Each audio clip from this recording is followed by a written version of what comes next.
दोस्तों, इंसान जैसा कर्म करता है उसके कर्मों के अनुसार ठीक वैसे ही फल भी भोगना पड़ता है। आज इस वीडियो में जैसी करनी वैसी भरने वाली सोच पर एक हिंदी कहानी बताने जा रही हूँ, जिनसे प्रेरणा लेकर अच्छे कर्म करने को लोग प्रेरित हो सकते हैं। तो चलिए जैसी करनी वैसी भरने वाली इस कहानी को जानते हैं। एक पंडित जी थे जो कि बहुत ही धार्मिक प्रवृत्ति के थे और वे शहर के मंदिर में रहा करते थे। वे अक्सर लोगों को ज्ञान की बातें बताया करते थे और जो भी मंदिर आता पंडित जी उसे जरूर कहते हैं, जो जैसा बोएगा वो वैसा ही काटेगा। सबको अपने कर्मों का फल यही भोगना पड़ता है, जिसके कारण वहाँ के लोगों को पंडित जी पर बहुत विश्वास था और सभी लोग पंडित जी के बहुत आदर करते थे, जिसके कारण पंडित जी के ज्ञान की प्रसिद्धि दूर दूर तक फैल गई थी। पंडित जी के ज्ञान की बातें दूर रहने वाले एक गांव में 3 चोरों को भी पता चला, तो वे तीनों चोर पंडित जी के बातों से सहमत नहीं थे। उन चोरों ने मन बनाया कि क्यों न पंडित जी से मिला जाए और उनकी बातों को झूठा सिद्ध किया जाए। ऐसा सोचकर वे तीनों चोर भेष बदलकर उस मंदिर में पहुंच गए। जहां पर उन चोरों ने पंडित जी को देखा तो उन चोरों ने पंडित जी को प्रणाम करके उनसे ज्ञान की बातें बताने को कहा। तो हर बार की तरह पंडित जी ने बताया कि जो जैसा करेगा वो वैसा भरेगा, अर्थात जिसकी जैसी करनी होगी उसकी वैसी भरनी होगी। तो यह बात सुनकर तीनों चोर एक बार फिर से पंडित जी से असहमत हो गए और उन चोरों ने कहा कि ये कैसे हो सकता है कि जो जैसा करता है उसे वैसा भरना पड़ता है, क्योंकि इस समाज में अनेक ऐसे लोग भी हैं, लोगों का मुफ्त के धन पर ऐश कर रहे हैं, फिर उन्हें तो कोई कष्ट नहीं हुआ और ऐसे लोग तो मजे से अपनी जिंदगी जी रहे हैं। लेकिन पंडित जी अपनी बातों पर अडिग रहे और बोले, आप लोग अगर मेरे साथ कुछ दिन साथ में रहोगे तो इस बात को सिद्ध कर दूंगा। तो तीनों चोर हंसी खुशी पंडित जी के साथ कुछ दिनों के लिए रहने को तैयार हो गए। तो इसके बाद पंडित जी ने मंदिर के पीछे खाली पड़े खेत को 3 हिस्से में बांट दिया और बोला, आज से आप लोग इस खेतों में खेती करेंगे और जैसा मैं कहूँगा वैसा ही आप लोग करना। तो तीनों चोरों ने हामी भर दी। इनके बाद पंडित जी ने तीनों चोरों को खेती करने के सारे नियम उन चोरों को बता दिए। फिर इसके बाद वे तीनों चोर अपने खेतों में खेती करने जुट गए।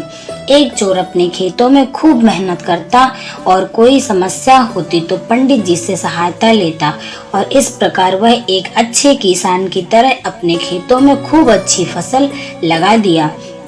इस तरह दूसरा चोर भी अपने खेतों में थोड़ा कम मेहनत करता था और उसकी किसी तरह से भी अपने खेतों में फसल लगा दिया, जबकि तीसरा चोर तो अपने खेतों में थोड़ा सा भी मेहनत नहीं करता था और सब खेतों में थोड़े से मेहनत करके किसी तरह बीज को बो दिया।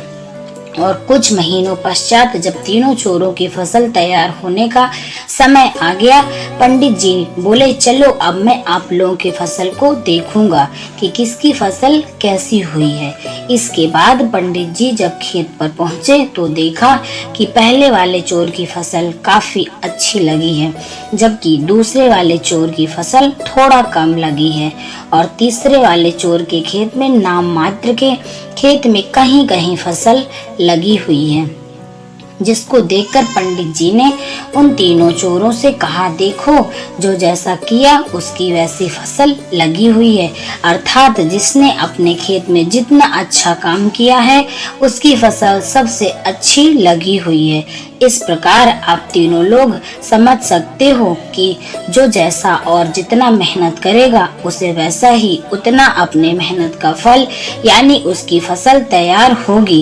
यानी अब आप लोगों ने जैसा बोया है वैसा ही अब आप लोग अपनी फसल काट सकते हो। पंडित जी की ये बातें सुनकर उन चोरों को समझ में आ गया कि पंडित जी सही कह रहे हैं। जबकि तीसरा वाला चोर बोल पड़ा कि पंडित जी आप ही बताइए कि खेती करना मुझे नहीं आता, इसलिए मेरी फसल अच्छी नहीं हुई होगी।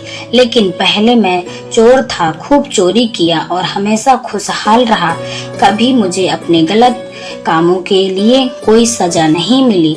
तो पंडित जी ने उसे समझाते हुए कहा कि हो सकता है तुम्हें अभी तक अपनी गलतियों की सजा ना मिली हो, लेकिन इस बात को भी मत भूलना चाहिए कि जब यदि कभी तुम पकड़े जाते तो हर बार की गलती की सजा एक ही बार में मिल जाती तो तुम क्या कर सकते हो। इंसान अपनी गलत कामों की वजह से बार बार भाग सकता है, लेकिन जब उसके बुरे दिन आएंगे तो वो फिर कोई बचाने वाला नहीं मिलेगा।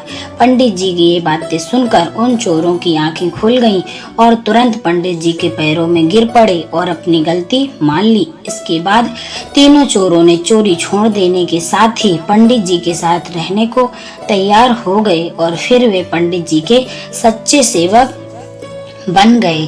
तो देखा दोस्तों, उन चोरों की तरह हमें भी अपने जीवन में ये कभी कभी महसूस होता है कि हम जो करते हैं वे हमेशा सही नहीं होता है और हमें लगने लगता है हम सभी चीजें सही कर रहे हैं, इसलिए हमारा कोई कुछ नहीं बिगाड़ सकता। लेकिन ऐसा करते हुए हम ये भूल जाते हैं कि यदि गलत रास्ते पर चल रहे हैं तो हमें इसकी सजा नहीं मिलेगी, क्योंकि हो सकता है उस समय परिस्थितियां हमारे अनुकूल रही हों, इसलिए हम बच जाते हैं।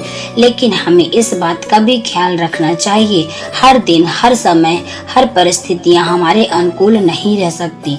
ऐसी स्थिति में हमें अपनी की गई गलतियों की सजा मिल सकती है। इसलिए परिस्थितियां चाहे कैसी भी क्यों ना हो, हमें कभी भी गलत मार्ग का सहारा नहीं लेना चाहिए, क्योंकि ऐसा करने से हम एक बार दोबारा बच सकते हैं लेकिन बार बार नहीं बच सकते। इसलिए हमें कभी भी गलत मार्ग का अनुसरण कभी नहीं करना चाहिए।